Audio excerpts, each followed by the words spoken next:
So the first question we're going to consider is from Sam. He asks, when applying to chambers that you've previously applied to, should you always draft fresh answers to the application questions, or is it okay to reuse previously submitted responses if you feel the answer is to the best you can? Hi Sam, thanks for your question. To be honest, I see that at least one other person's already commented in relation to this, and the reality actually is, from my experience, on a subsequent year, or in a subsequent year rather, they're not going to remember what you said last time, and they're certainly not going to check. I never heard of that in chambers, and I don't think that we would do that now.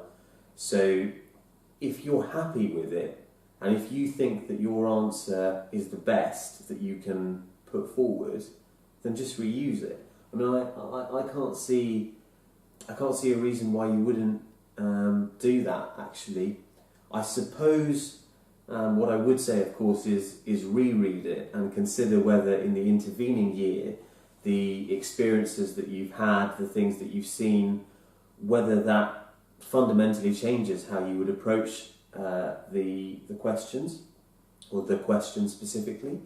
Or maybe, for example, if you open up the application form and you see that the question is the same, and you know, oh, I've actually answered this before, why not, before automatically just thinking, right, I'll cut and paste that in, why not just give it a go and then compare your two answers and see which one you prefer? That's probably about the best that I can do with that question.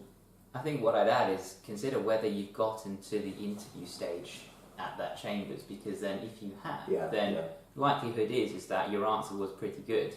If you didn't, then it's good cause for you to review it and then maybe make some adjustments to it. Sensible. Cool. Hope that answers the question. The next question is from Faisal. These two questions get me. Why have you chosen to apply to these chambers? This one I find specifically very difficult. And the second one is, why should we choose you? Again, a very difficult question when you spend the whole application trying to convince the panel why they should choose you. All right. Well, thanks for the question, Faisal. What I'd say at the start is, don't worry too much about these things.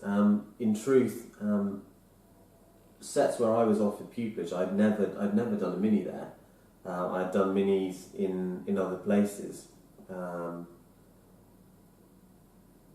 Chambers and law firms will know that it's just not possible for you to have done minis everywhere, and that includes having done it with them. Ideally you will have, but it's just not always the case.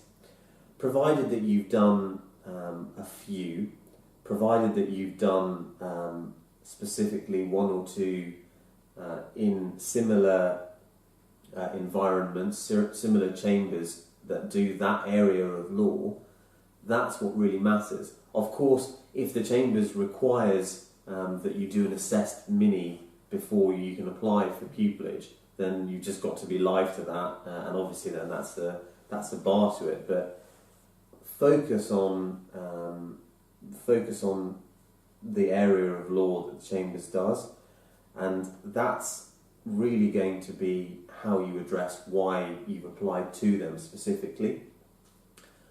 You can talk about how impressed you are with some of the cases that they've been doing. You can talk about how the profiles of some of their junior tenants resonate with you because they've got a similar academic background, or for example, they represent the BAME community or something. These are the types of nuances that you can maybe look at, but talk about the ethos of the chambers or the business that you're applying to.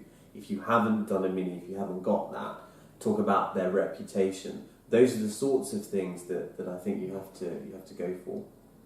I think I agree. What I would add is that, especially when it comes to the question of why you've chosen to apply to that chambers, make sure it's genuine and authentic. I think from when you're reading an application, you can I've always imagined quickly spot when someone has given a reason that's really not that personal to them. Whereas if you give a feature of Chambers and then anchor that particular feature to an experience that you've had, or something that you passionately believe in, or something that resonates well with your personality, I've always thought that's certainly been my approach to try and anchor the reasons why I want to apply to this particular set or business.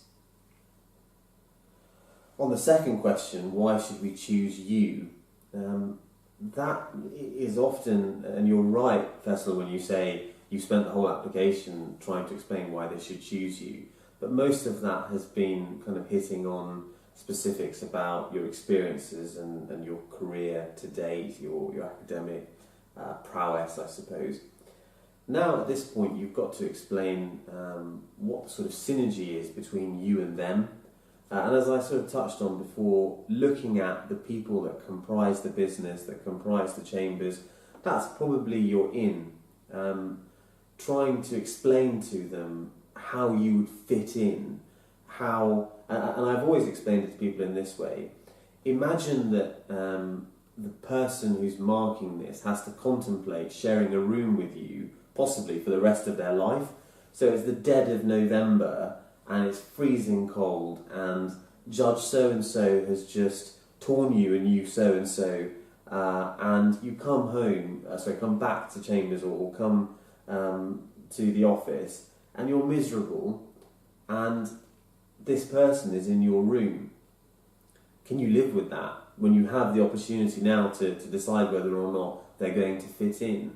So it's your chance to say to them, I will fit in with you, and I understand your ethos, I understand the environment, and I understand, that this is away from court. It's a sort of quasi-social environment almost that I need to be able to fit in with.